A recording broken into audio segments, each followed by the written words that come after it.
ఏపీలో నిధుల కొరత చాలానే ఉందన్నారు మంత్రి నారాయణ. కేంద్రం నుంచి 27,000 కోట్ల రూపాయలు రావాలని అన్నారు.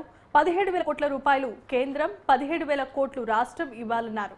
గత ప్రభుత్వం ఇవ్వకపోవడం వల్లే కేంద్రం నిధులను నిలిపివేసిందని తెలియజేశారు. విజయవాడ వెటర్నరీ కాలనీలో విఎంసీ పార్కులో నూతనంగా నిర్మించిన జిమ్ను ప్రారంభించిన మంత్రి స్వచ్ఛ భారత్ తరపున నిధులు రావాల్సి ఉందన్నారు.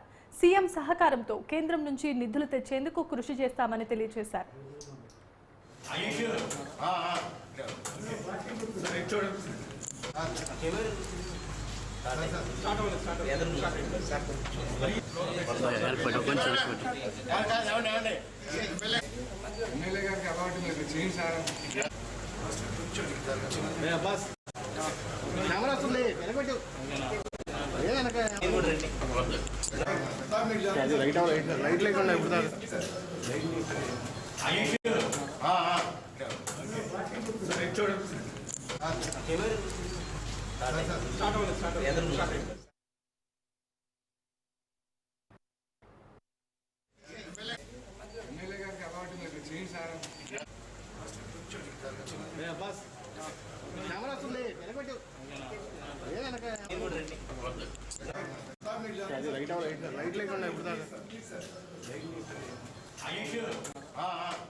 విజయనగరం జిల్లా